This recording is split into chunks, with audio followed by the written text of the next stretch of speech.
Da tribuna da Câmara, o deputado Luiz Lima listou denúncias de corrupção e de má gestão do governo Lula, prejudicando os brasileiros, como o aumento no preço dos combustíveis, comparando-o ao aumento no salário mínimo.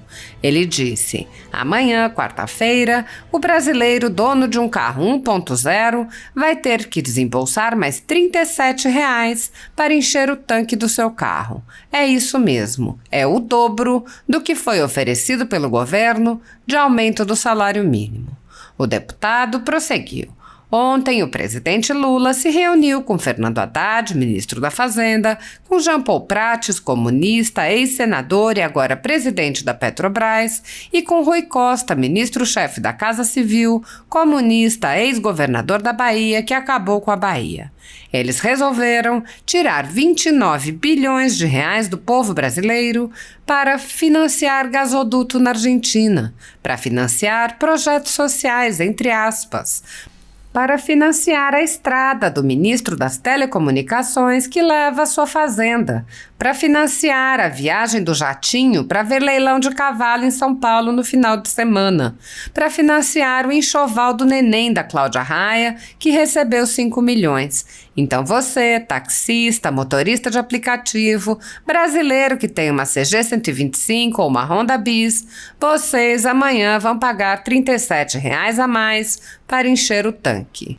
O deputado ironizou os apoiadores da campanha Faz o L e disse: as pessoas que defendem o PT não têm sanidade mental. Ou são malucos ou são coniventes com a corrupção.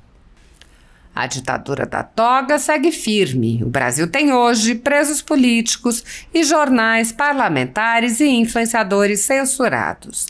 A Folha Política tem toda a sua receita, gerada desde 1º de julho de 2021, confiscada por uma canetada do ministro Luiz Felipe Salomão, ex-corregedor do TSE, com o aplauso e o respaldo dos ministros Luiz Roberto Barroso, Alexandre de Moraes e Edson Fachin. Além disso, todas as receitas futuras do jornal obtidas por meio do YouTube estão previamente bloqueadas. Há 20 meses, todos os rendimentos do jornal estão sendo retidos sem justificativa jurídica. Anteriormente, a Folha Política teve sua sede invadida e todos os seus equipamentos apreendidos a mando do ministro Alexandre de Moraes. Mesmo assim, a equipe continuou trabalhando como sempre, de domingo a domingo, dia ou noite, para trazer informação sobre os 3 poderes e romper a espiral do silêncio imposta pela velha imprensa, levando informação de qualidade para todos os cidadãos e defendendo os valores, as pessoas e os fatos excluídos pelo mainstream, como o conservadorismo e as propostas de cidadãos e políticos de direita.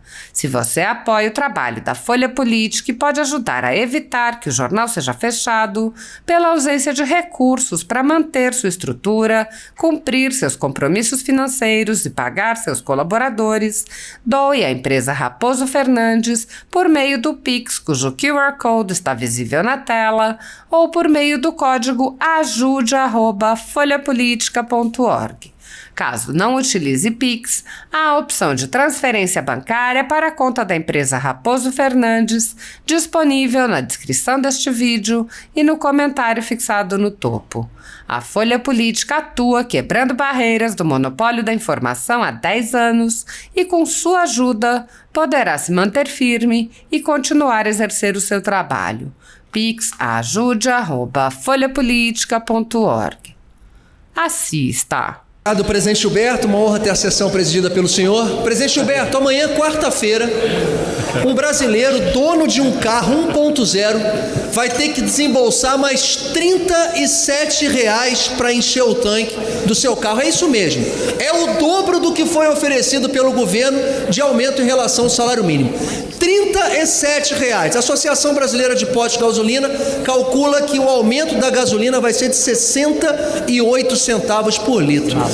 Presidente Gilberto, como é que foi decidido isso? Ontem, o presidente Lula se reuniu com o ministro Fernando Haddad, da Economia, junto com Jean Paul Prates, comunista, senador, agora presidente da Petrobras, junto com Rui Costa, chefe da Casa Civil, comunista, ex-governador da Bahia, que acabou com a Bahia, e resolveram tirar 29 bilhões do povo brasileiro para financiar gasoduto na Argentina, para financiar os projetos sociais, entre aspas, para financiar a estrada do ministro das telecomunicações para levar a sua fazenda, para financiar a viagem do jatinho para ver leilão de cavalo em São Paulo no final de semana, para financiar o enxoval do neném da Cláudia Raia, que recebeu 5 milhões.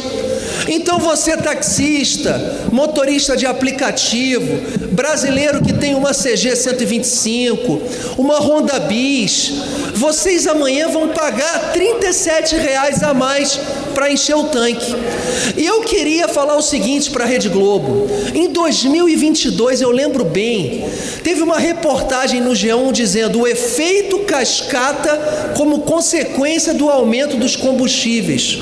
Vai gerar inflação, o pobre vai gastar mais dinheiro para a cesta básica, todos os utensílios, todos os produtos praticamente no nosso país são transportados pelas estradas. Pela 11ª semana, nós temos um aumento real da expectativa da inflação, que já atinge 5,90%. A irresponsabilidade do PT, a imperícia do PT, primeiro em ter Fernando Haddad como ministro da Economia, é uma irresponsabilidade. E fazer desses 29 bilhões, recursos que infelizmente saem do bolso do brasileiro que trabalha e que impede que o brasileiro tenha uma melhor qualidade de vida. Presidente Gilberto, seria muito cômodo eu falar aqui faz o L, mas a gente tem que se acostumar a falar em P de pobreza, em M de miséria, em V de violência, em C de corrupção. As pessoas que defendem o PT não têm sanidade mental. Ou são malucos ou são coniventes com a corrupção. Muito obrigado, presidente Gilberto. Ódio e rancor. De paz e amor, aquele Lula fake das eleições de 2002, hoje nós vemos o Lula real. Lula ódio e rancor. As diatribes diárias, de forma transparente, têm revelado a verdadeira natureza do petismo e de Lula, que para alguns não estava clara nas eleições passadas e foram, aliás, corresponsáveis por essa situação que nós hoje vivemos. Henrique Meirelles, por exemplo, desejou boa sorte, menos de 2 semanas após as eleições, ao ver o cenário desastroso econômico que se avizinhava com Lula no poder.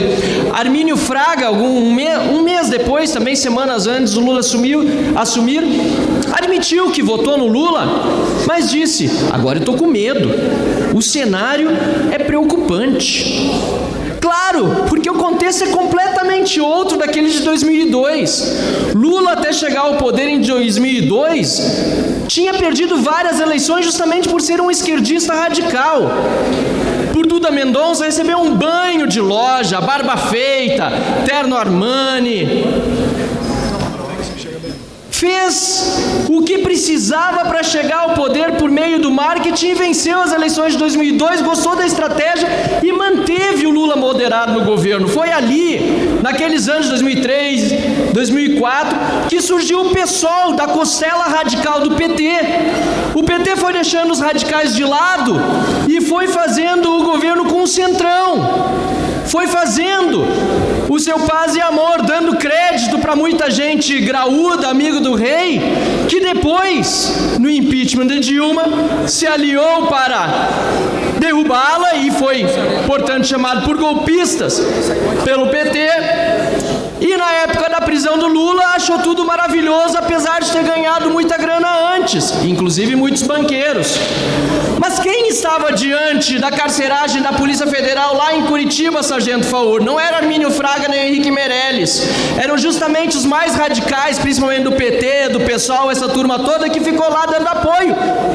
E hoje Lula, obviamente, é grato àquela turma. Não entenderam o que aconteceu nesses últimos anos no Brasil? Era óbvio que nós viríamos o PT ódio e rancor, o Lula assumindo desse jeito, e agora os irresponsáveis que nele votaram ou preferiram se omitir, que aguentem as consequências desses próximos 4 anos. Mas quem paga a conta somos nós, isso que é o pior, toda a população brasileira. É por isso, senhor presidente, que continuaremos como oposição firme ao petismo e ao lulismo, esse projeto autoritário, odiento e rancoroso de poder, que não deveria sequer ter sido opção nas eleições em virtude dos crimes cometidos por Lula e por sua quadrilha, e que deveriam, portanto, ter levado ele à manutenção do seu período na cadeia e não ao Palácio do Planalto. Portanto, senhor presidente, de paz e amor, fake, a ódio e rancor real. Cumpre a nós parlamentares fazermos nosso papel de oposição, evitar um retrocesso ainda maior. Ok.